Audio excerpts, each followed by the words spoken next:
You're listening to Up the Turnpike with hosts Mitch Anderson and Matt O'Leary.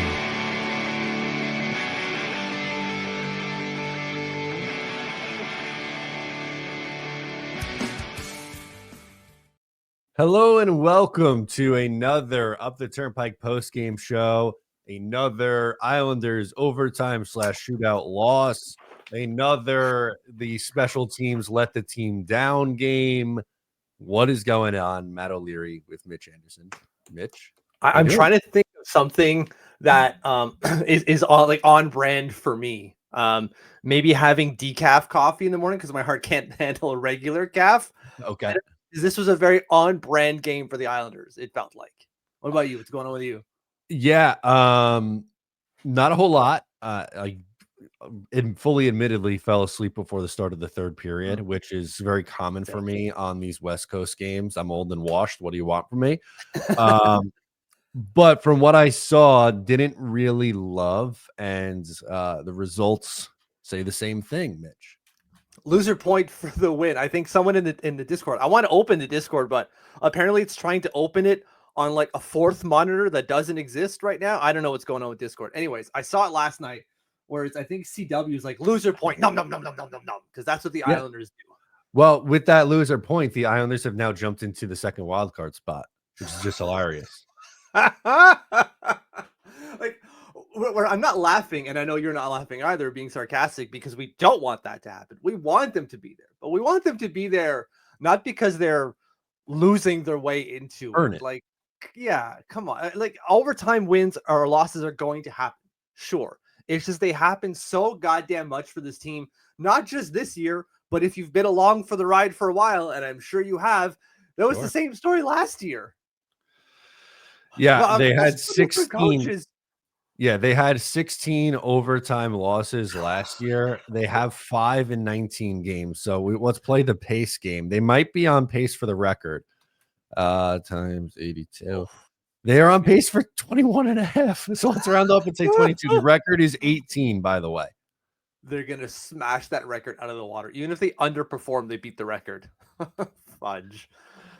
Good God. All right, Mitch, let's get into it. First period, no goals for either side. Shots pretty even with Calgary at 8, Islanders at 7.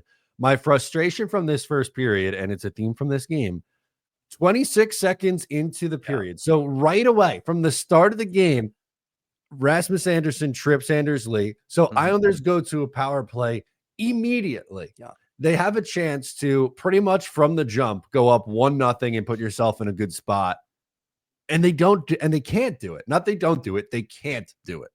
No, on a team. So you got the fresh sheet of ice, right? Like the proverbial, like, oh, it's nothing better than having a fresh sheet of ice for the power play. Apparently, except for when the Islanders do it against what is one of the worst penalty kills in the league, outside of our own, obviously. I think the stat was that they were 74% on the penalty kill, maybe even a little bit lower than that, in the low 70s compared to our 69%, which is laughably low.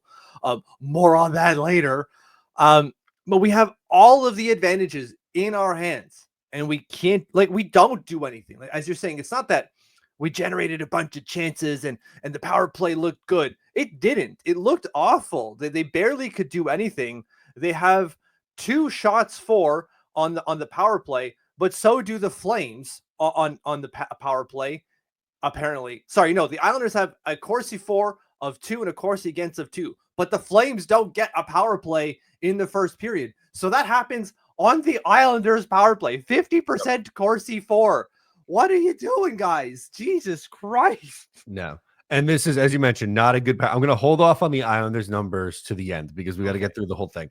Yeah. But after last night, the Flames are rocking the 26th penalty kill in the NHL at 75%.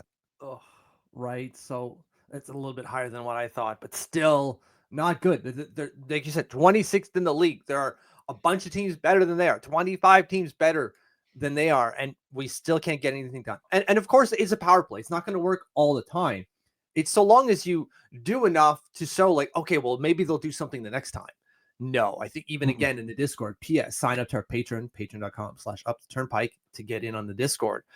I saw a bunch of comments last night as it was happening, like, decline the penalty, just don't do it. Yeah, exactly. Right. Because you're just, they're better 5-on-5 than they are in the power play, which is just stupid. Sad. It's so dumb.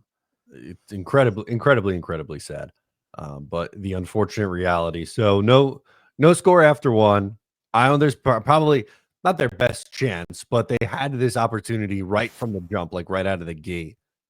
Anything else in that first you want to hit on, or you want to get right into this goal here in the second period? There was a sitter for Anders Lee in that first period that he couldn't do anything on. He couldn't even get it on net, which is just horrible. Annoying. And after that first power play, the Islanders caved. They had all of that momentum. They came out in the first shift and they tried to take the game to the Flames. And then they sat back and they couldn't generate anything through the neutral zone. Like even Ryan Pulock at the end of the first period is like, we just need to figure out the neutral zone. Their timing was off between the forwards and the defensemen. It's clear that they were on the road for 10 days out of 12 or 10 days so far. And they're just kind of #tired of that shit. And so they were just not playing very well. And that followed them the rest of the game. Yep, it absolutely did. Let's get into the second period, Mitch. Islanders score pretty quickly into that second period. And our guy, Pierre Engvall, stays hot, Mitch. Look at this. Wins a puck battle, working the puck over. Scott Mayfield with a cross ice pass to Engvall. He skates towards the net and rips one through. How about it? Patrick Roy said, just shoot the goddamn puck. Just get the puck on net. He probably said it in a way like, lance la rondelle tabarnak. And then Pierre Engvall in his Swedish is like, I don't understand what this guy is saying. But anyways, I'm sure Jean-Gabriel Pageau translated him. He said, get the goddamn puck on the net. And now he's doing it. And he's scoring fluidly, which is just like, that's all it took, Pierre. That's all it took for you to score game after game after game. Obviously, that's not going to last, right? No, clearly not. Clearly not. But again, we spent, I hate to keep plugging the Patreon, but on the last podcast episode, we talked a lot about Pierre Engvall and what his impact to the bottom six can do for this team. And like him being a functional NHLer really helps out. The bar is low, Mitch. The bar is very low. But if you look at some of the Islanders, if you look at some of the Islanders bottom six or the fourth line, this is a big upgrade, and they need something like this. It's wild that you need someone who's just functional at the NHL level. And obviously we're being a little facetious with the word because he's not just functional, he's scoring game after game after game right now on what are relatively simple plays. He won a puck battle, and then they cycled the puck in the zone with some of their worst defenders in Scott Mayfield and Dennis Chalowski. And then he got an open lane because they were able to cycle that and walked it towards the net, shot and scored. Like these aren't rocket science X and O plays. These are very straightforward, basic level plays that they're executing on, which is you're supposed to do that as a hockey team. You're supposed to be able to do this. And it's wild that they're able to do that. And it's wild that that's what we need in the bottom on the bottom six, just functional NHLers.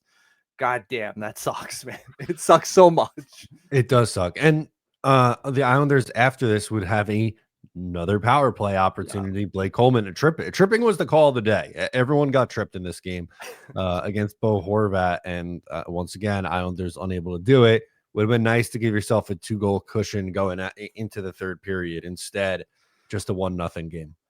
And again, the Islanders just looked out of sync. They really did throughout this entire second period. There wasn't a whole lot going. Varley was really good in the second period, and as well in the first. Obviously, he doesn't allow a goal, but a lot of his stops were positionally sound, right? Like the Flames are working the Coronado. P.S. I don't know if you knew this, is from Long Island. Yeah, wow. I felt 1,000 years old when he said he grew up listening to Brendan Burke call Islanders games. Oh yeah, that hurt. Brendan's been doing this since 2016, which, like, if thinking about someone who's in the NHL growing up from, let's call it 2016 to now, is only 8 years, man. That's only 8 years. I know. We've been doing this longer. It's crazy. I get it. But anyways, back to Varley, he was just in the right position. And the way that Corey Schneider was kind of describing it is the best way to do it. Obviously, he's a goalie. He knows what he's talking about. He's just not overreacting to any shot. And so because of that, he's able to reset himself in the middle of the crease and react to those shots coming in, he's already in a baseline position to get to whatever is going to happen in front of him, which is exactly what he needed to do most of the time throughout this game. And spoiler, he did it consistently throughout the game. Obviously, he allows one, but that wasn't a lack of position there. No, definitely not. So, Mitch, let's get into that third period and talk about this power play goal that the Flames score. So, Scott Mayfield takes a tripping call, and Rasmus Anderson on the power play will look at the visualization, and they're just moving the puck well, it looks like, and eventually we're gonna see a goal here. Yeah, there you go. Like, no gap control whatsoever friggin' ever at all. I understand, like, the shot happens here from 91. I think that's Calgary takes a shot, but Dobson's nowhere to be found, which is fine. Like, he's doing his best here. It's really Brock Nelson at the top there. He does no pressuring whatsoever. And Anderson has all the time to unleash a rocket of a shot, and Varley's got no chance. Like, he tries, but he's already trying to react to different shots. It's a power play, and they're actually moving the puck around, which is something we just don't friggin' do. They're also shooting the puck. And so he's going to have to react. And you see him when he's about to try to stop this Anderson rocket.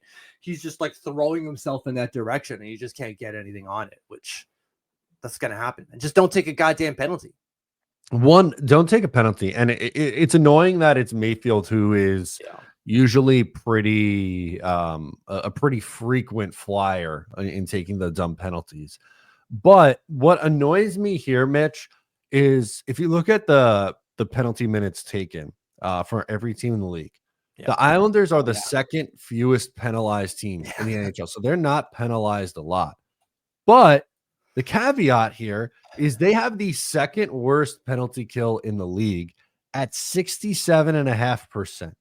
67.5. Only Detroit's worse at 66.7. So it's not, they're not far off. Holy crap, there's worse. How? But and then we've talked about the power play. Good news, they're also 31st in the league in power play at 12.3%. 12.3%. Only Boston is worse at 11.7. They've had a horrible start to their season. And they just fired their coach. But you can't win. I don't care how good, I'll say good in air quotes, they're solid at 5-on-5. They're good at, solid at 5-on-5. Sure. But they are so goddamn bad at everything else that they have no chance. If they were just okay on the power play or penalty kill, they would be significantly higher up in the standings right now. But they're not.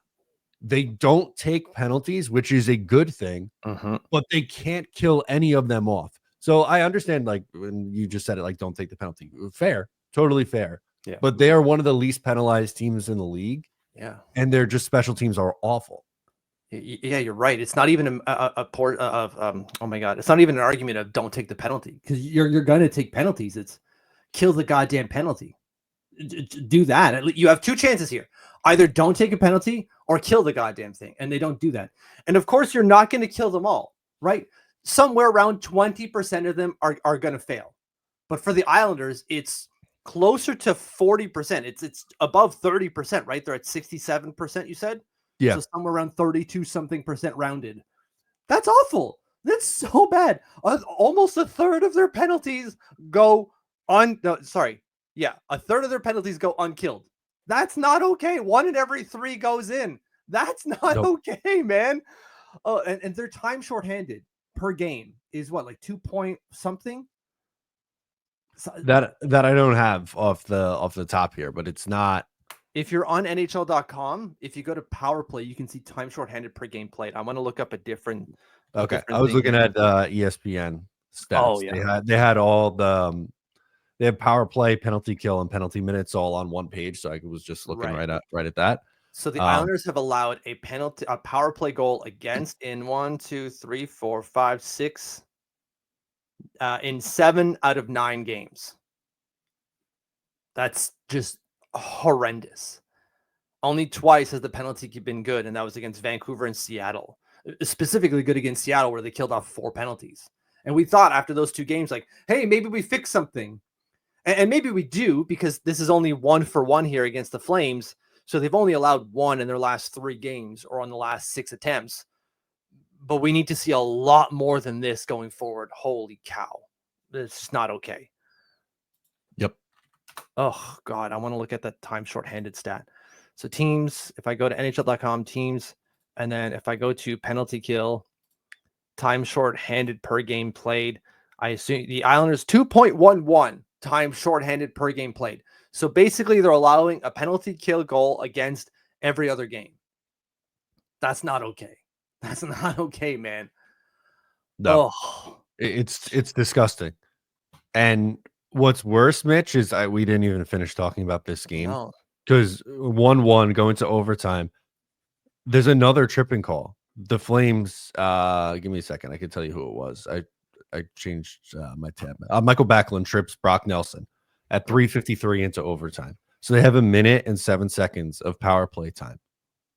They had in the first, second, and overtime had chances to get a power play goal and came up 0 for 3. But specifically a 4-on-3 with all that ice and you can't score in over a minute.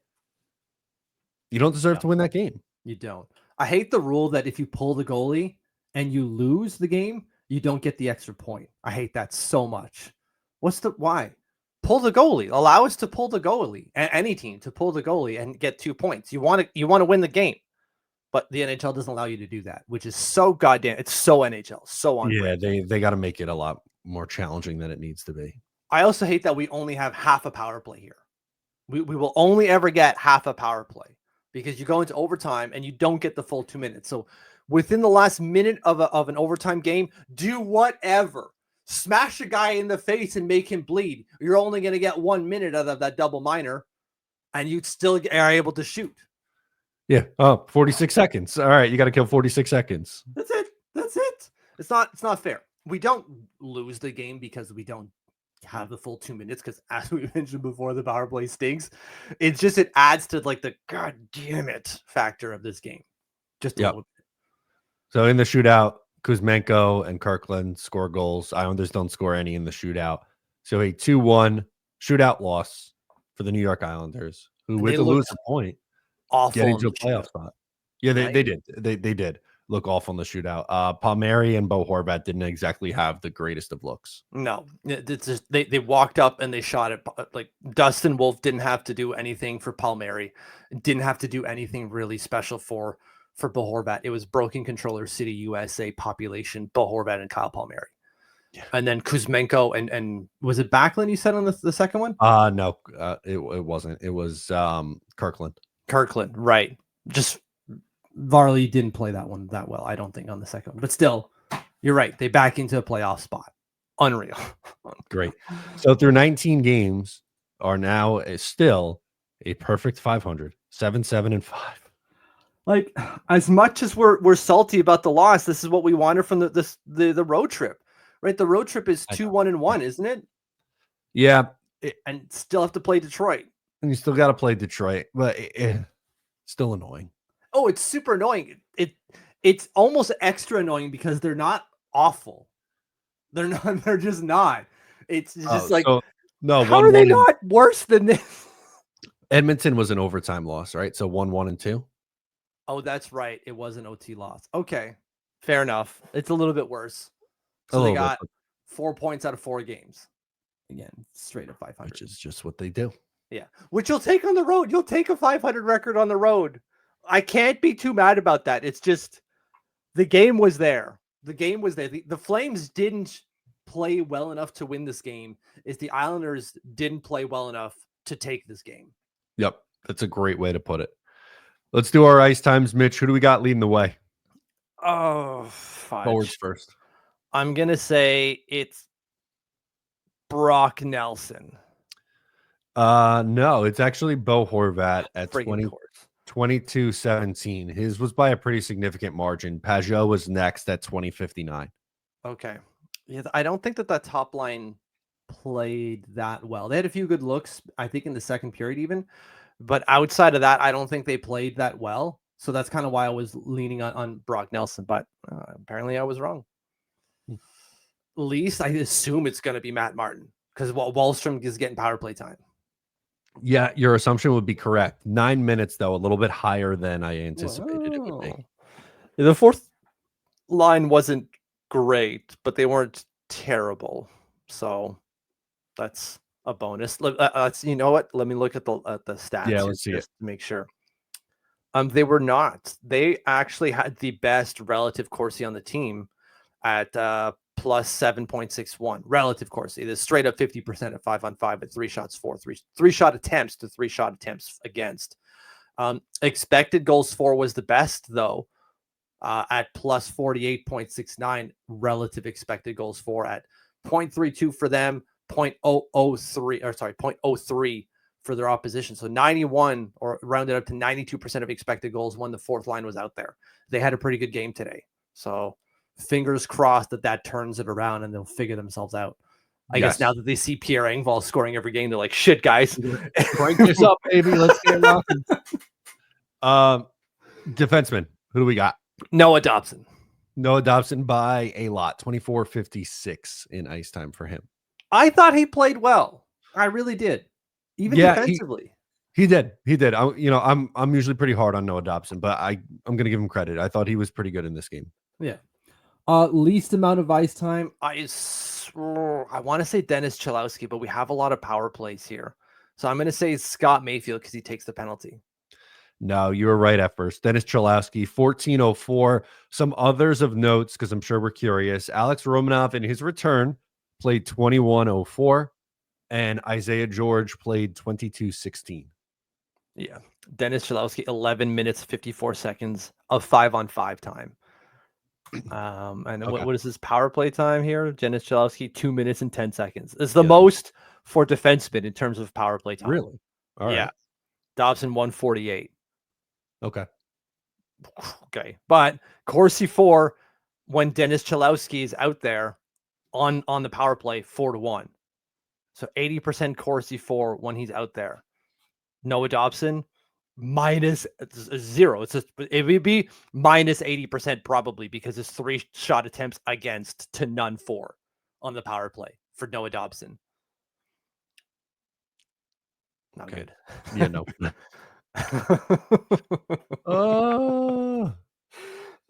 I just praised Dobson for having a good game, and it's like he was shit on the power play. Yeah, well, I've been on for a while. I don't think he's a great power play quarterback. I don't think you're wrong. Which is harsh. Like I don't know. I don't want to say that. I would love for that to be wrong, but unfortunately, the Islanders' power play has been bad for a while, and he's been the leader of the power play ever since Devon Toews has been gone. Yeah, and like Dennis Chalowski's getting more power play looks than Noah Dobson. That's a telling sign. That's not good. Not ideal. Not ideal. So, all right, we'll take a look at some more box score stuff before we get out of here. Let me pull it back up on the screen. Or actually, let's do Varley first. One goal, 30 of 31 for 968 save percentage, and the one goal he gave against was a power play for Calgary. So I liked his performance today. I think he's at his best when he's at this point in his career when he's not asked to play a lot. Yeah, I think so too. Like 1 in every 3 games there, and obviously second legs or whatever leg of a back-to-back. That's I think his prime situation here, which is perfect. That's exactly what you need from a backup. And then if he's throwing a 968 save percentage when he does that, hell yeah, that's awesome. Yeah, even better. So shots on goals, Flames had 31-29. Islanders once again dominant in the faceoff dot, 62.7%. Here we go. Power play, Islanders 0 for 3, Flames 1 for 1. There's your difference in the game. Penalty minutes 6-2. Hits, Islanders more hits 24-18. Isles more blocked shots 24-11. Giveaways 17 for the Flames, 10 for the Islanders. Takeaways 3-1. The Flames with more. I'm really surprised our giveaway numbers aren't higher. Honest to God, I thought it would be like 20 something giveaways. It was bad. Yeah, it's I was a little bit surprised by that as well, but clearly the Flames with more here listed on NHL.com, 17-10. So, yeah. Well, one more game on this 5-game road trip in Detroit, and then that's it for a little while, and then we stay at home. There we go. Islanders back in action on Thursday. So tomorrow night, I'll have you covered with the post game. Then we got a podcast coming out later tonight on the Patreon. So I'll mention it one more time. Sign up for Patreon at patreon.com/uptheturnpike. That'll do it for us. I'm Matt. He's Mitch, and we'll catch you next time.